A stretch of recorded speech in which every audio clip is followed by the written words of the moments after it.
I don't see a soul. Do you want me to try to run down and like talk to Crimmins or somebody on a bench? I don't know.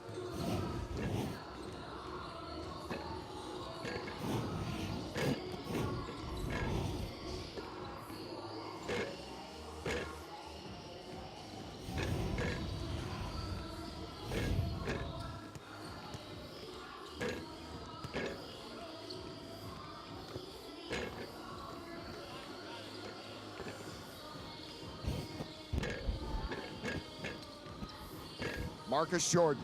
Marcus Jordan.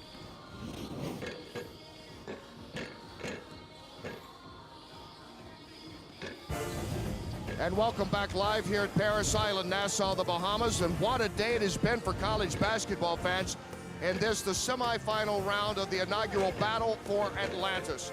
And welcome back inside Imperial Arena. I'm Kenny Rice, and it's been the day of upsets.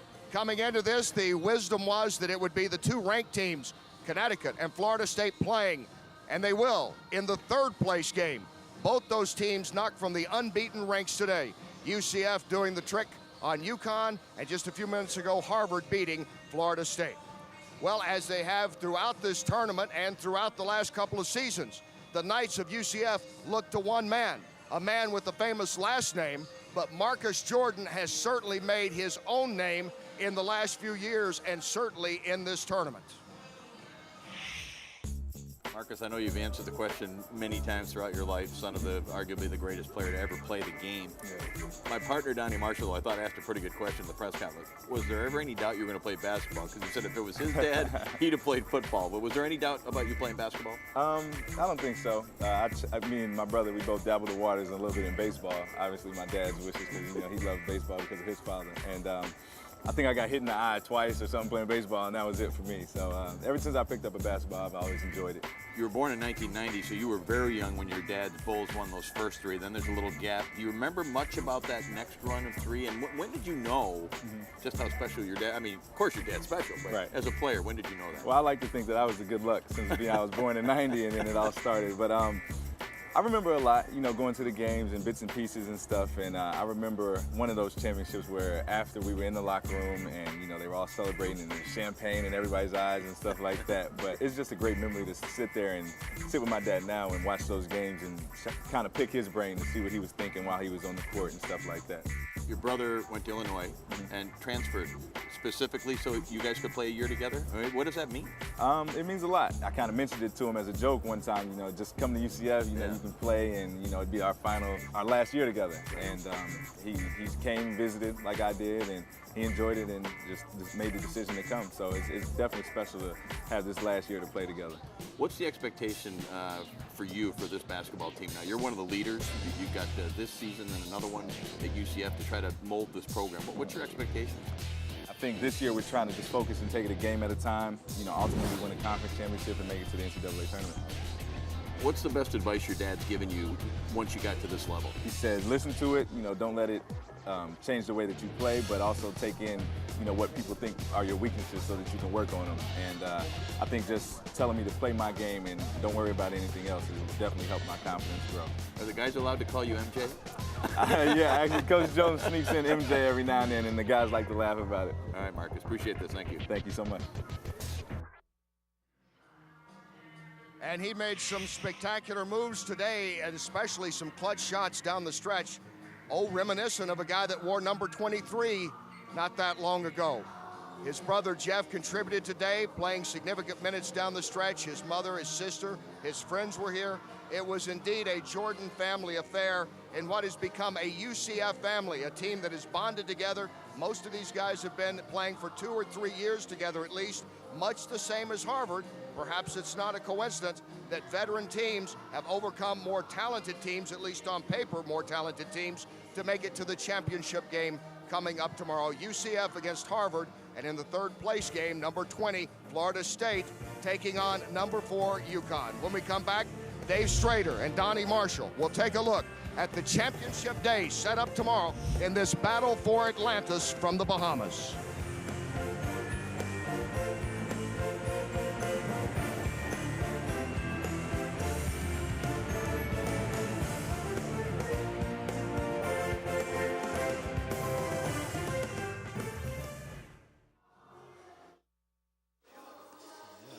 That camera's wide. Wide angle camera. Yeah. All right.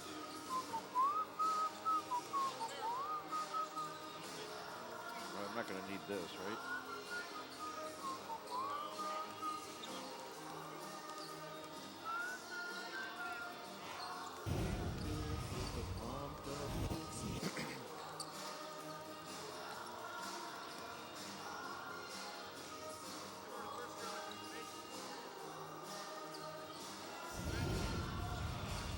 Well, that's kind of how I was going to lead him, is that it's obvious who you talk about with Central Florida. Based on Harvard in this tournament, I mean, I know they got Keith Wright, but it's hard to focus on one. It's more about their player, something like that.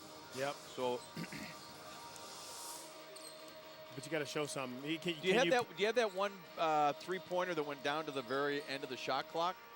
Because I think that's when Donnie said this is Curry typical from Harvard. the corner. Yeah, this is Harvard basketball in a nutshell, or something like that.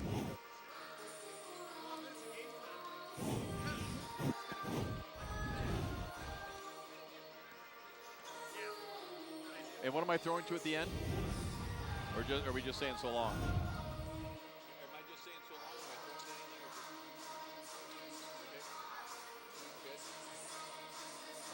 We can get.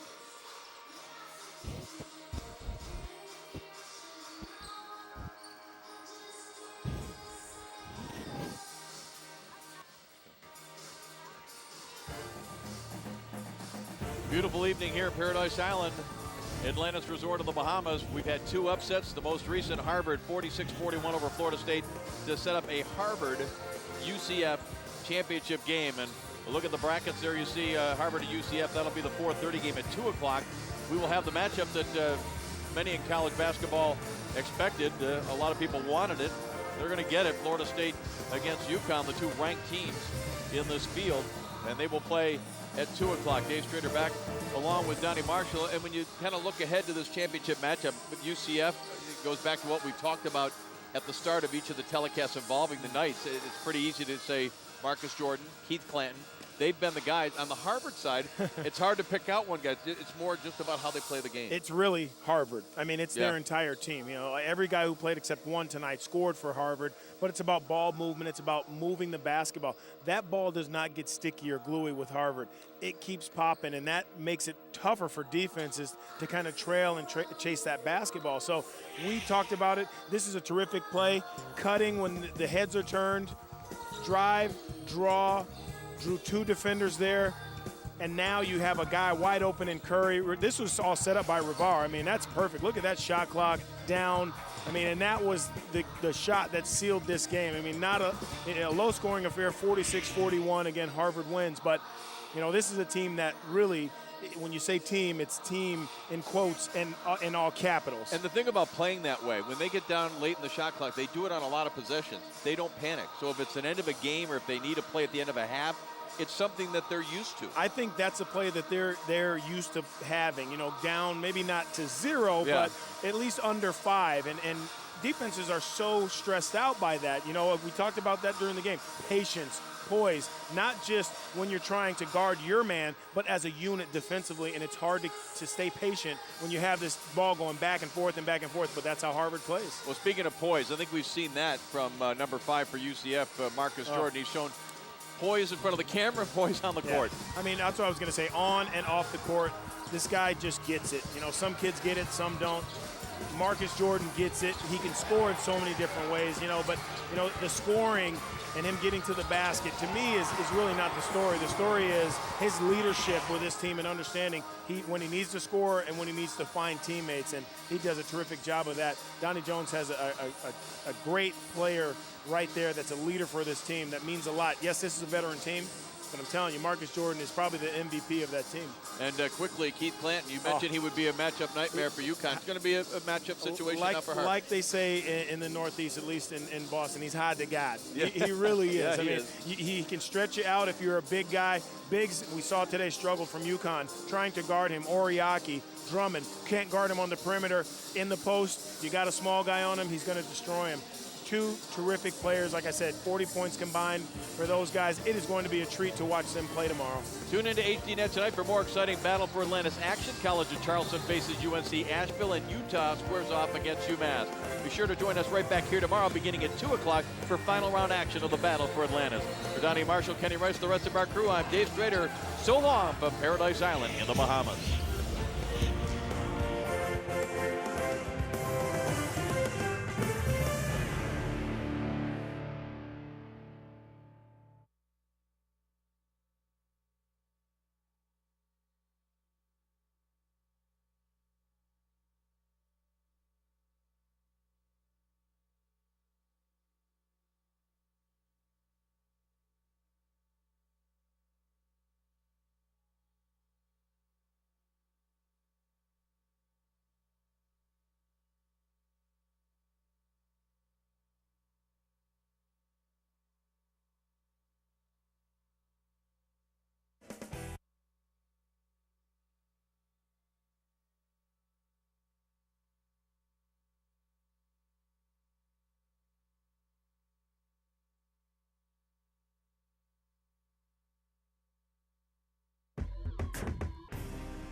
Welcome to Paradise Island, Nassau, the Bahamas, as we continue with live college basketball action here on HDNet. And tonight, a matchup between two good teams in the southern region. The College of Charleston coming in from the Southern Conference, and from the Big South, it's UNC Asheville. Hello, everyone. Kenny Rice, glad that you could be with us. No, we don't have any leftovers for you this Thanksgiving. Some more fresh basketball action tonight. Coming up later on, it will be Utah against UMass. But first, we'll start with two teams, most considered the mid-level teams, but teams that have given fits to some great programs in the last couple of years. They're coached by veteran coaches, coaches that are among the best to step onto the hardwood, and they bring their two teams head-to-head against each other in just a matter of moments. College of Charleston against UNC Asheville. We welcome in my partners, Wayne Chapman, who won 2 national championships at Kentucky Wesleyan College, and Tom Walsh. And Tom, let's start with this UNC Asheville team, a team that has already played #1 North Carolina and #4 UConn. Wow, can the test get any tougher for them than they've already had? It's a very tough opening road for UNC Asheville, but that's just the way they like it. And they are led starting in the backcourt by 6'1" senior guard Matt Dickey. Dickey, a team captain. He's absolutely fearless when it comes to shooting the basketball. As evidenced by last night's 18-point performance against UConn, he'll need to put up similar, if not more impressive numbers tonight if Asheville's going to have a chance to defeat a very talented College of Charleston team. From the backcourt to the front court we go. We put the spotlight now on Jeremy Atkinson, the junior college transfer. He was the first-team junior college All-American last year, and he's only listed at 6 feet 4 inches tall, but he plays much bigger than that inside. And he, as evidenced by last night's 14-point, 9-rebound performance against UConn, 5 of those rebounds coming on the offensive glass, and he'll need to be a major physical presence inside tonight for Asheville. Eddie Biedenbaugh, the legendary coach, the winningest coach in the history of the Big South Conference, in charge of this UNC Asheville team, a team that can fill it up from outside, and they need to do that, Tom, as you said, with Charleston countering and Coach Bobby Crimmins. We got a preview there of Lawrence, their fine point guard, and Wayne, Bobby Crimmins comes in here with a team that's you know, can bust loose and have some great games, or they can struggle, it seems. They're very athletic. They're very as a team. But the one man that stood out last night during the basketball game that we had was Trent Wiedemann, 6'8", 240-pound bruiser. He's a Mr. Do-Everything inside and out. He's averaging a double-double, and that he is going to be one of their better threats inside this year, probably. And then we have Andrew Lawrence. Andrew Lawrence from as a point guard, handed out 10 assists last night, which is what you want a true point guard to do. He keeps everybody else involved, but then he knocked down 4 out of 8 big threes. So he's a well-rounded basketball player, and they've got a great team. Tonight, they're hoping that their star, Antoine Wright, will also bounce back. So it's UNC Asheville, College of Charleston. They're not that far apart. They've come all the way to the Bahamas to meet up here in this inaugural battle for Atlanta's tournament. As we get ready for the starting lineups and the tip-off, less than 1 minute away here on HDNet right now, you see UNC Asheville. And by the way, just in case you haven't heard, 2 major upsets in this tournament earlier today. #4 Connecticut, knocked off by UCF, and not long ago today, it was Harvard beating #20 Florida State. So all kinds of shakeups here in this battle for Atlantis. As we get ready to meet the starting lineups, and we'll get ready to send it over to public address announcer Jeff Gardner to meet the Bulldogs and the Cougars as they get ready to tip things off here, and the crowd continues to come in. It's been a quick turnaround for some. They've been watching basketball action all day long. We welcome you into live action here on HDNet, and now let's meet the starting lineups. Good evening, ladies and gentlemen, and welcome to the Imperial Arena for game #7 of the 2011 Battle for Atlantis. Tonight's game features the College of Charleston Cougars and the UNC Asheville Bulldogs. At this time, we'd like to introduce the starters for both teams. First, please welcome the College of Charleston Cougars. At 1'4", a 6'7" senior out of Greenville, Tennessee, number 30, Antoine Wiggins. At the other forward spot, a 6'8" sophomore from Sewanee, Georgia, number 44, Trent Wiedemann. At the center spot, a 6'9" freshman from the Ivory Coast, number 1, Ajay Baru. At one guard, a 6'1" junior out of London, England, number 4, Andrew Lawrence. And at the other guard, a 6'1" sophomore out of Darlington, South Carolina, number 32, Jordan Scott. The head coach for the Cougars is Bobby Crimmins. Associate head coach, Mark Byington. Assistant coaches, Fred Dupree and Andrew Wilson. And now the starting lineup for the UNC Asheville Bulldogs. At 4 to 6'4", junior from Elm City, North Carolina, number 15, Jeremy Atkinson. Atkinson. At the other forward spot, a 6'5" senior from West Palm Beach, Florida, number 32, Quinard Jackson. At guard, a 6'1" senior from Trussville, Alabama, number 2, Matt Dickey. At guard, a 6'1" senior from Dixon, Tennessee, number 3, J.P. Prim. And at the other guard spot, a 6'3" senior from Punta Gorda, Florida, number 4, Chris Stevenson. The head coach for the Bulldogs is Eddie Biedenbaugh. Associate head coaches Nicholas McDevitt. Assistant coach Brett Carey and Dion Dakins.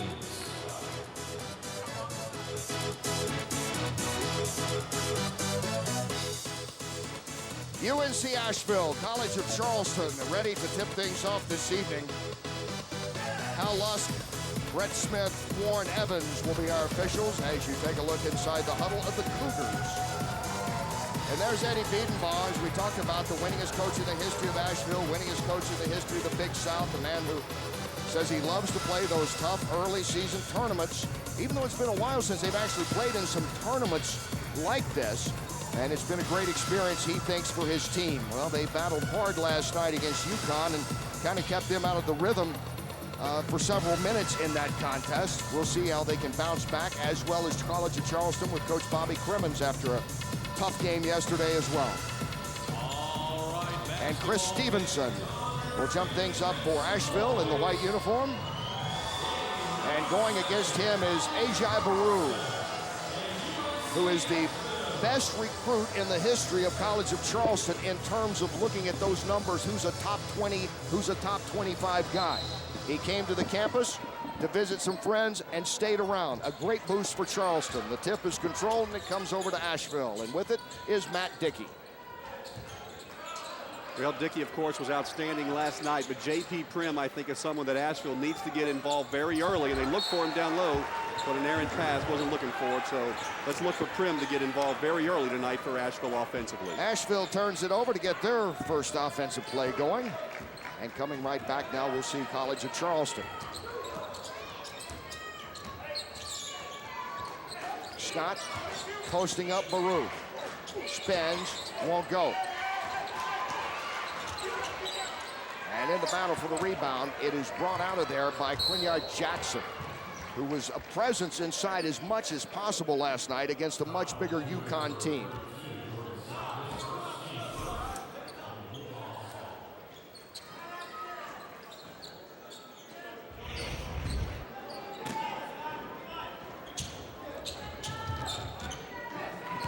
Prim, the man who is leading the team in assists. He's second all-time in assists at Asheville. Certainly to pass that mark this year, he needs only 29 more assists to do that.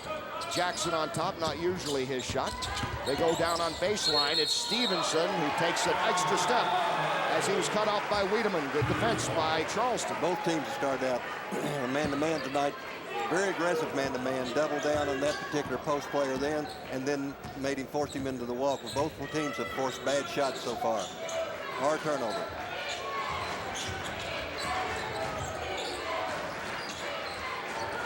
Inside Baru. Gives it back to Wiedemann. Can't get the shot, does draw the foul. It's on Jeremy Atkinson. And Trent Wiedemann, an interesting story, the 6'8" sophomore from Suwanee, Georgia, as we take a look at him in action. That was a great high-low, and then the cut to the basket after the give. Wide open. Caused a defensive mistake. His brother Reese played at Georgia State. His mother, Leanne, was one of the great basketball players in Georgia Tech history. So good. She's in the Hall of Fame there. And she was playing during the time when Bobby Crimmins was taking the Yellow Jackets to all those NCAA tournaments, including a Final Four. Then he knew about the bloodline. He knew that bloodline of the Wiedemann family and said, I want to take a shot here at Trent. It's paid off for him. He's a big, he's a Southern Conference preseason pick, first team. Yeah, he's very athletic, and he moves very well for a big man. Great hedge. Prim has it stolen away. Nice hands by Scott. Wiedemann brings it up.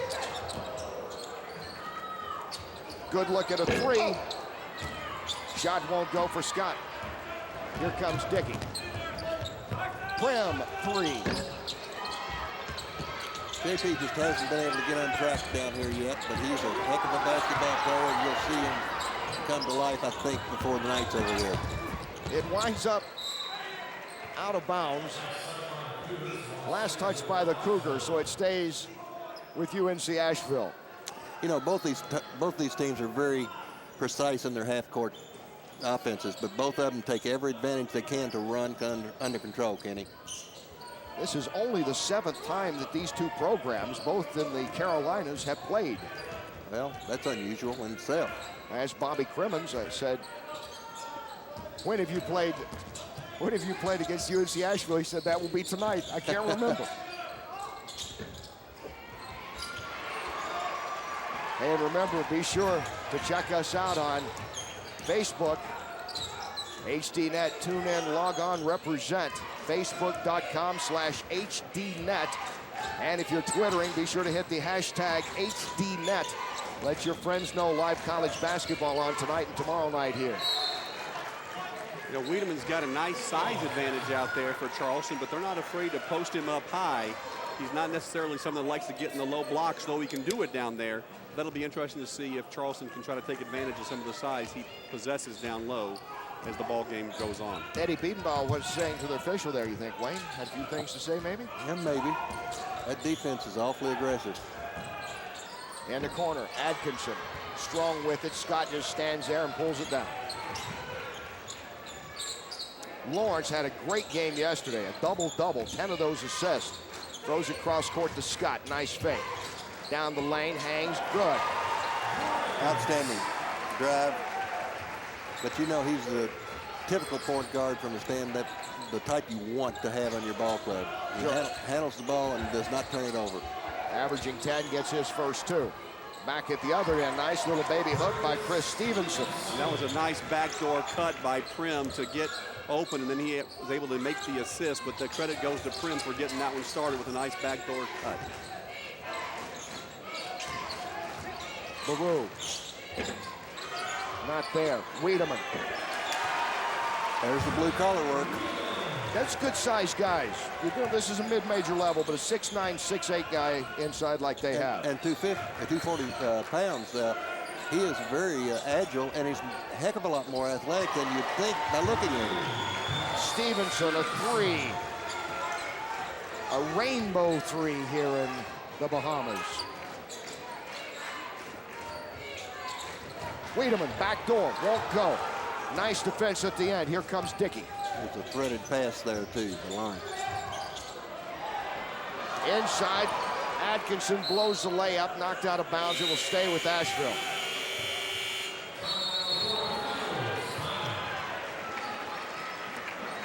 Asheville, Charleston going at it. Three-pointer for Stevenson. Right now, 6'5" Cougars.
The battle for Atlantis on HDNet is being brought to you by Nassau Paradise Island.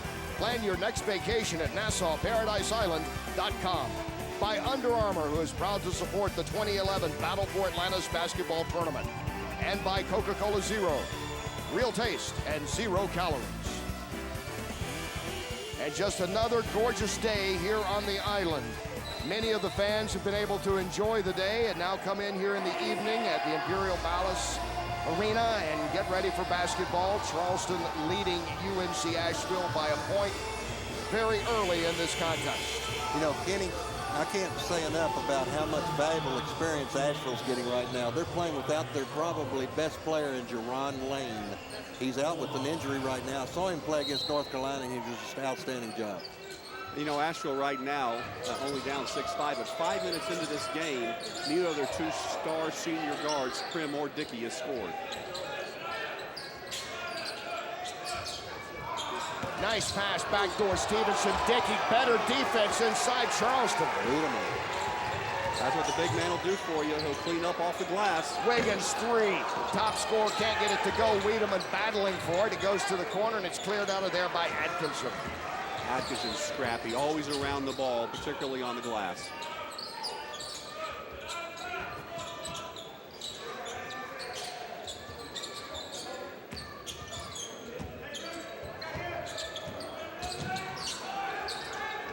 Stevenson.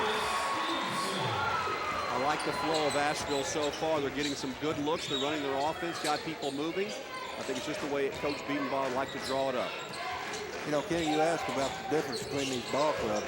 Charleston is probably a little quicker shot club. This is not their forte. This is not their forte to run a quarter-court offense. They like to get it down and get it up quickly. In the lineup, you see number 22, Anthony Stitt, a 6'1", 170-pound freshman for Charlotte coming in the Charleston lineup. Had a very good game last night. Well, he's been a freshman, the kind that Bobby Crimmins is looking for. You know, a little bit of quickness, obviously always looking for size. There's the size inside, and Wiedemann makes it look easy. That is too easy. You cannot let the 6'9" post player. Prim gave him a little shove on his way down the lane, but that was all he could do. Wiedemann, no one was there to stop him.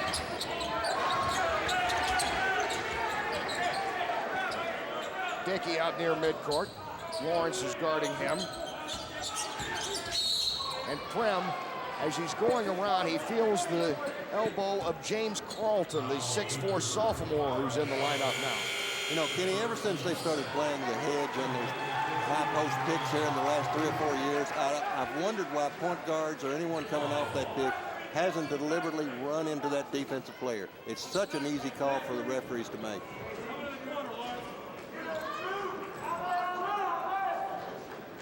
Especially when you're going quickness against size. Stevenson, throwing the ball in, has all the points for UNC Asheville right now, all 7 of them. Again, look for Prim to get a chance to get untracked offensively. He's been quiet for a game now in about a third. Stevenson down the lane, Baru cut him off. We have a whistle and a foul, and it's going to be called inside.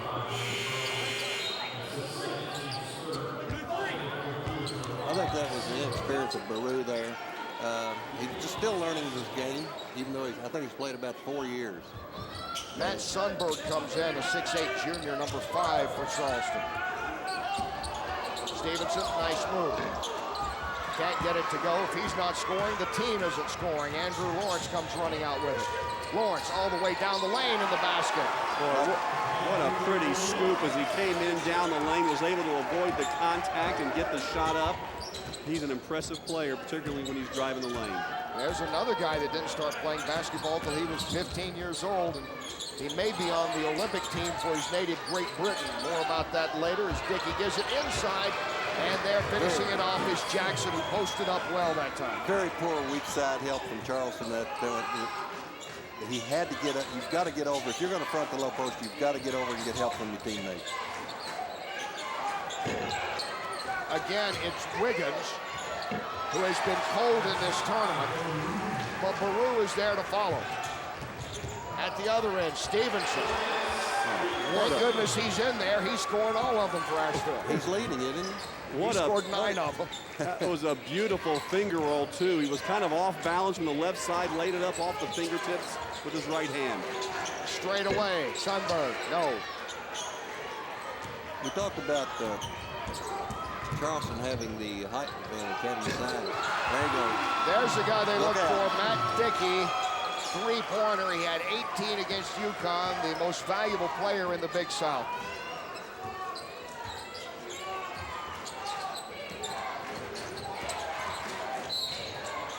Lawrence fouled by Dickey out front. Dickey's one of those guys that can go through some spurts of quiet time, but when he gets cooking, he is like a microwave. He heats up very fast, and we saw that last night. He just got on track with his first 3.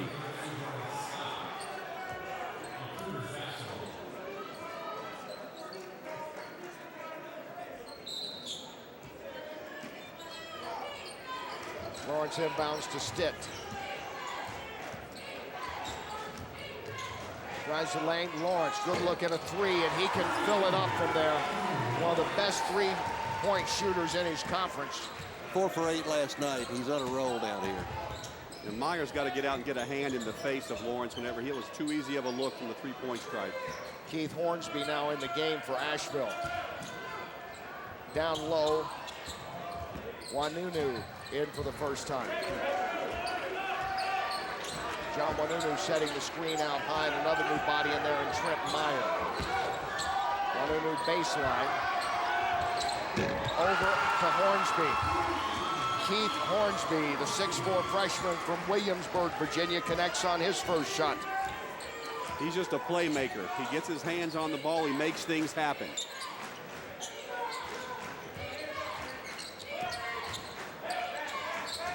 Sundberg with a thought, and he can hit from that far out. Lawrence yesterday hit a couple of spectacular threes from a good 25, 30 feet out.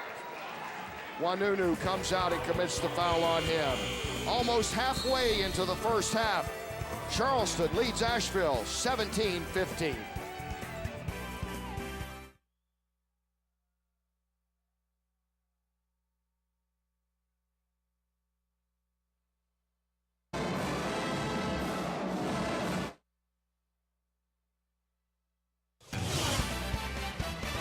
Welcome back to the Battle for Atlantis on HDNet.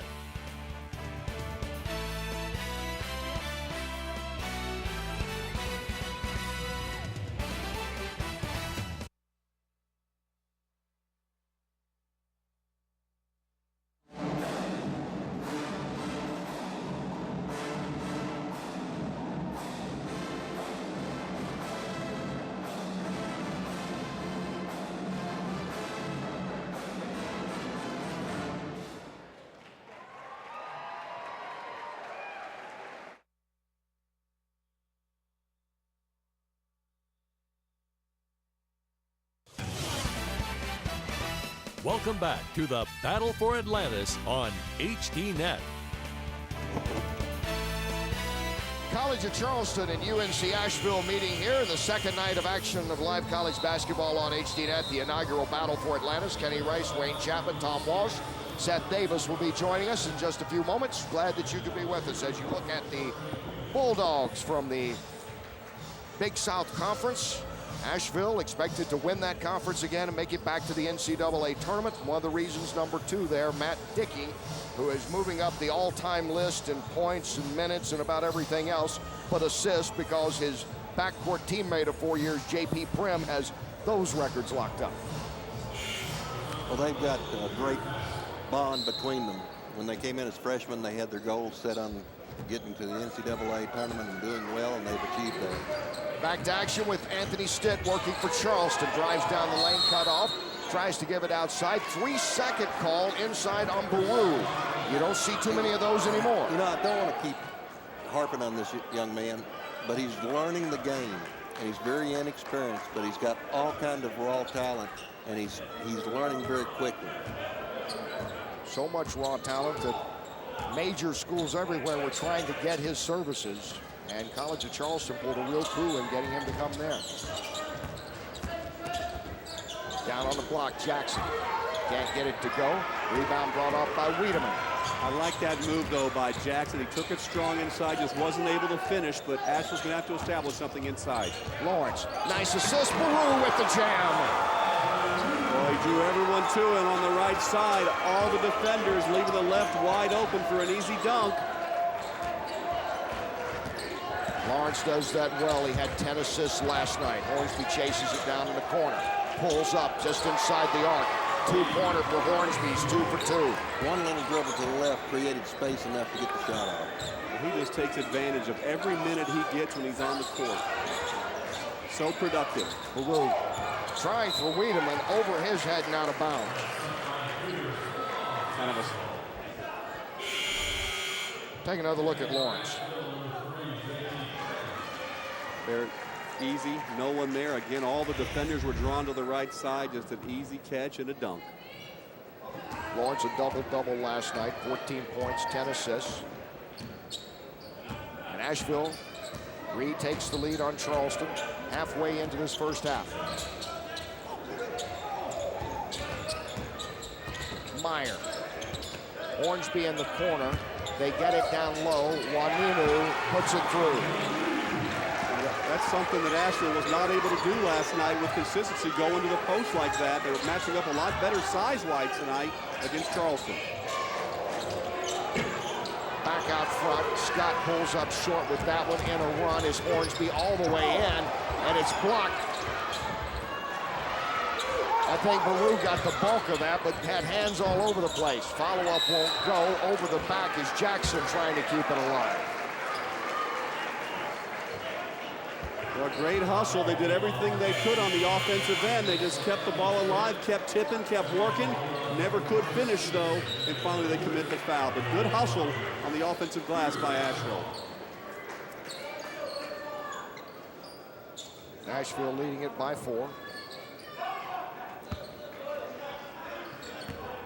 Just looking at the game out there right now, it looks like the Asheville players are a little more intense than the Charleston players. Anybody else see that? Get that feeling? Charleston looked that way in spurts yesterday as well. Baru down low, baseline, won't go. I think Asheville definitely looks more in sync offensively.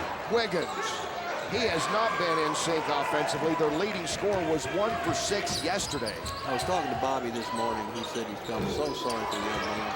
He's struggled since he's come down here, and he's struggling against tonight.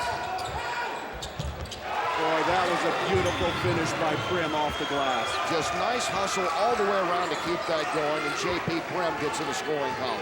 Let's see if that gets J.P. on track offensively.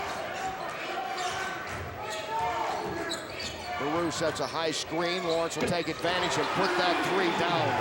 He went behind the screen, and there was no hedge to help him and left him with a wide open jump shot. Well, I think Asheville will be happy to give that shot up. Charleston's going to get a quick shot like that from 3 without really getting their offensive chance to go. Of course, Lawrence is shooting 55% from beyond the arc this year. No, he's a great shooter, no question about it, but they really didn't let anyone else get in rhythm on that offense there. That's a very quick trigger, and I think Asheville will be content to let them get those outside looks very quickly. 30 seasons, Bobby Crimmins on the sidelines from Appalachian State to Georgia Tech, where he had such great success. Came to Charleston 6 seasons ago, revived that program, and certainly renewed interest in not just the College of Charleston, but in the Southern Conference. And not only is he a great coach, he's a great person, a wonderful personality. Cares a lot about his players, but one thing we talked about this morning also, if you give a green light to a kid, then you have to give him the green light to miss. And I think he's done that with Lawrence. He gives him a conscious free shot out there. As long as it's a good shot, he doesn't matter if he misses it or not. He'd certainly like to make it, but that's the way a shooter has to feel.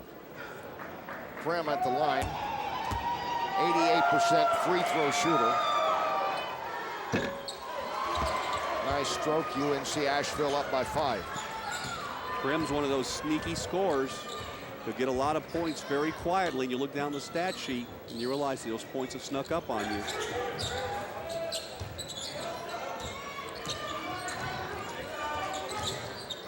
Stitt to Baru. Stitt for 3. Can't get the bounce, but a beautiful tip in by Antoine Wiggins. He's not been able to find the range outside, but that was pretty. But he certainly hasn't quit playing, has he? Both ends of the floor. Maybe those jump baskets, not necessarily a jump basket, but a hard basket, maybe will just help him. In the corner, a 2 from Dickey. He's feeling it too. He ran back down the floor and was talking to the bench at Charleston.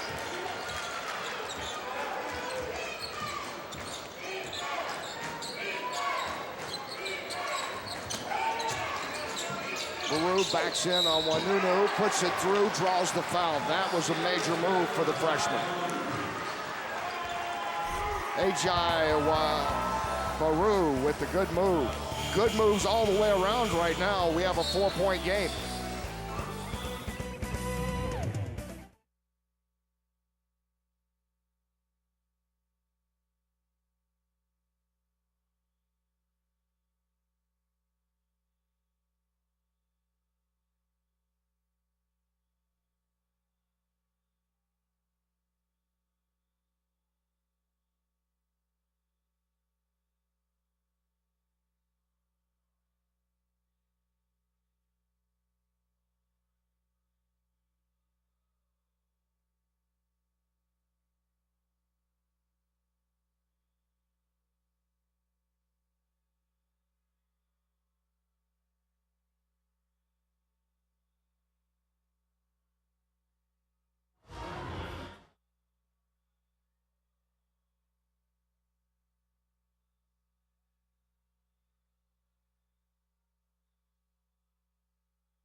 You really can swim with the Sharks here in Atlantis. In a very safe environment, you can actually walk through and take a look at them. How about that, a walk-through aquarium that they have in this spectacular facility. And some of the teams coming in here to this inaugural battle for Atlantis have been going against the Sharks, like UNC Asheville last night against Connecticut. And you see Chris Stevenson, who had 9 against UConn last night. He's already put 9 on the board against College of Charleston. This is one of the young men I was talking about. It's going to benefit from Jerron Lane being out right now. He's getting a little more playing time, and he's showing that he needs to be on the floor. About the same size guy, too. Stevenson around 6'3", Lane around 6'4". Lane out indefinite period of time, it would appear, as Baru misses, but the rebound is put through by Antoine Wiggins. That's 2 follow-up baskets he has now. You got to get your hip when you got the inside position. That was just good quickness, but a cardinal sin on the block out and an easy basket for Charleston. Jeremy Atkinson comes around to the top of the key. He's there with Prim and Dickey, all 3 threats on the perimeter, as is Stevenson. And down low is Jaleel Roberts for the first time tonight. No need for a rebound there. It's Matt Dickey. He's fearless. There's not a spot on the floor he's not comfortable shooting from. Baru now will work. 2 tall freshmen going at it.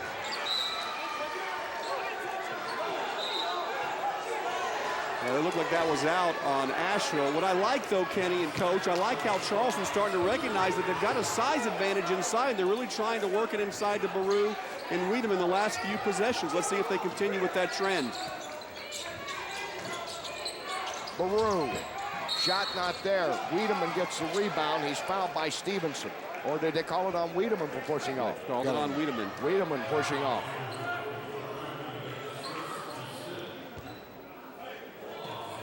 Eddie Biedenbaugh, how many times has he said, you know, I just want to play the competition, just want to play the competition? From his press conference 2 days ago to yesterday, earlier in the day, talking about the UConn game. They're glad we played a tough team like that. We learned a lot last night. Well, he's certainly getting his wish down here in the Bahamas.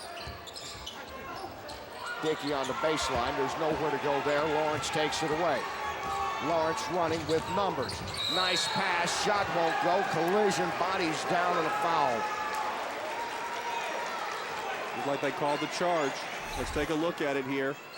On the right side, Lawrence came flying down. And yep, good position. Good call by the official, and that was a charge. Nice play by Prim to stand his ground. He was well outside the new circle they have, indicating the charge. Yeah, you're there. You see it just right under the basket, the little half moon there. A guide for fans watching at home as well as referees here on the court. You know, Kenny, in the press conference a couple of days ago, I love when Coach Biedenbaugh was up and talking about some of the greats that he's played against, and he mentioned our own Wayne Chapman. as one of those players in the same breath as Oscar Robertson. I got all teary-eyed. Yeah, me too. But he did. You're right about that. That was nice. I think he was waiting for some good comments on the air. Well, it was pretty impressive, Coach. Driving Stevenson all the way in. Chris Stevenson. Boy, great. Now in double figures. Great jump stop right there. The jump stop. He was able to gather himself, use his body for position for a clean look, easy basket. But it all started with the jump stop. Wiggins working right side against Hornsby. If Charleston can get Wiggins hitting outside, it changes everything. Goes down the lane. Hornsby got a piece of it. Here's the other way. Atkinson gives it over. Prim, line, lane, floater won't go, tip won't go by Stevenson, and we'll go back to Charleston's end with Lawrence.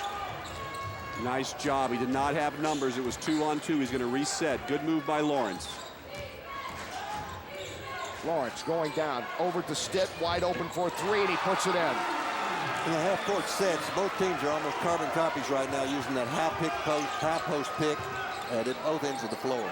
You think Biedenbaugh and Crimmins have crossed paths at a few clinics over the years as well? Well, I know they're good friends, so Yeah. there might be something in there.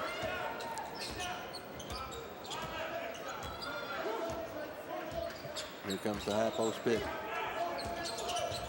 Atkinson sets it for Dickey. Wiedemann gets out to cut it off. Stevenson gets a nice look at a high arching three that won't go, and Wiedemann clears.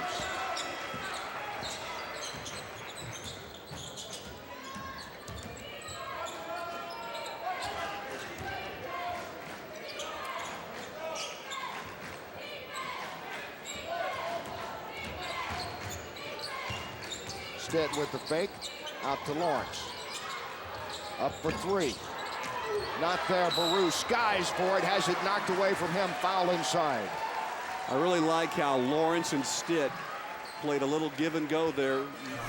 Lawrence drew the defenders to him, went over to Stitt, back to Lawrence, took the shot. There's the offensive rebound and the foul, but I like it. Stitt, so dangerous from the corner there, has already knocked down a couple tonight. Stevenson committing that foul.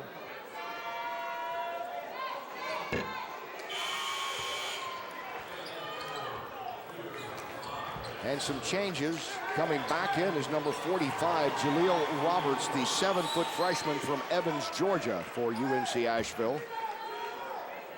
One of the tallest players in school history. Also, the Sundberg kids in the game now that can stretch that defense for him. Matt Sundberg just back in the lineup, gets that rebound, gives it out to Stitt. Lawrence is out there along with Wiggins over on the right wing.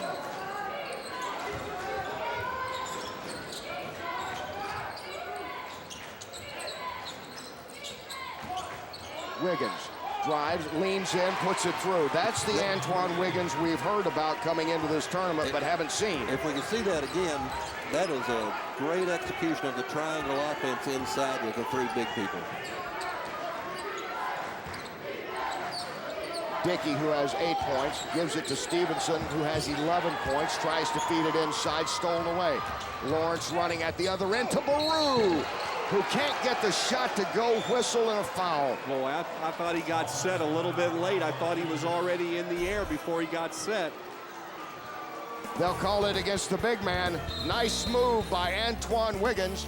32-31, Asheville by a point.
And welcome back. to the beautiful Atlantis Resort, Paradise Island, in this, the inaugural battle for Atlantis, where the UNC Asheville Bulldogs lead 32-31. And that man on the left has a vested interest in it. That is Grammy Award-winning Bruce Hornsby. On the right is his son, the very talented Keith Hornsby. And he is proud. Looks like a proud, happy father. Now that looks like Wayne Chapman when Rex Chapman was on the court. Your dad's always proud. And Bruce Hornsby, of course, a great musician, longtime sports fan. First time I ever saw him was in person was at the 96 Final Four. He just was there because he's a big sports fan. And his son, Keith, as we talked about last night, if you go Google this kid, he's an internet sensation with this spectacular dunk show he put on the opening night of festivities for Asheville. For all those people out there who've had children play, that man is very intense right now and very nervous for his child. And that's just the way it is. I think a little bit of the inexperience showed right there as the big freshman not able to get the ball secured. Good job by Charleston, though, to tie him up, but I think that was due to a little bit of the inexperience. Bobby Crimmins is fun to watch. He said, sometimes I look back at myself and go, yeah, we wonder what I was thinking at that particular time. Quite the animated one. He looks like a marionette on with strings attached. You know, he's just all over. Look at him. Sundberg pulls up and hits a three. And Charleston takes the lead. Sundberg will do that. He can really stretch the defense. He can step out deep. He's got great range. We saw an example of it there. Cougars on an 8-0 run. They've gone to a zone, trying to slow, and it's worked against Asheville the last two trips down. Dickey's got to get looking for a shot here. Hornsby trying to give it inside to Roberts. Scramble for it, goes out of bounds. Last touch by the hustling Sundberg, and it'll stay on the Asheville end. Take another look at that. I think Roberts is going to come to the bench. He struggled a little bit offensively there, just not able to get the pass away. He's going to take a seat on the pine, and I think that's a good substitution by Coach Biedenbaugh. Again, the inexperience of the freshman. Back in is the aggressive 6'5", 220-pound senior Jackson, number 32 down low. He gets the ball posting up. Dickey, baseline, pulls up short 6, not there. Knocked away from behind by Wiggins, and here comes Charleston. I like the offensive move, though. Good aggressiveness by Dickey. Lawrence takes it all the way. Not there. Baru battles, hangs with it. Sundberg comes over to finish it off. And that touchdown, Bobby Crimmins says. Now get back on defense, guys. Sundberg's picking it up right where he left off last night. He was a big lift for him. Asheville needs to stay patient. Hornsby. Rebound, Sundberg. I don't think that was the patience there. I think they're starting to feel this run by Charleston. They need to stay within themselves. Still lots of time. They're only down by 4. This zone has them a little messed up. You're not hitting the outside shot against the zone. You got to figure out a way to get into paint some way. It's really slowed them down. They're executing their man-to-man offense very quickly early in the game, and now they're having to stand and set a little bit. Stitt misses. Sundberg there again. Shot is up. It's not there. And again, we have a charging call. That's the third one that's gone against Charleston tonight in the last few minutes. Let's take another look at it. Sundberg with the offensive rebound. Yes, there's the contact. The defender clearly was outside the circle. Good call. Well, he was outside the circle. The Sundberg turned and hit him with his shoulder, not with his face on him. And the referee will never give you that call if your body's turned sideways. Yep, good call by the officials. Stevenson did a nice job to establish position. Here's that zone again. They've got somebody in the middle at the high post. Outside, Crimshaw won't go. Moving in is Stevenson to do the follow-up. Stevenson's carrying him right now. You got to get a body on Stevenson. No one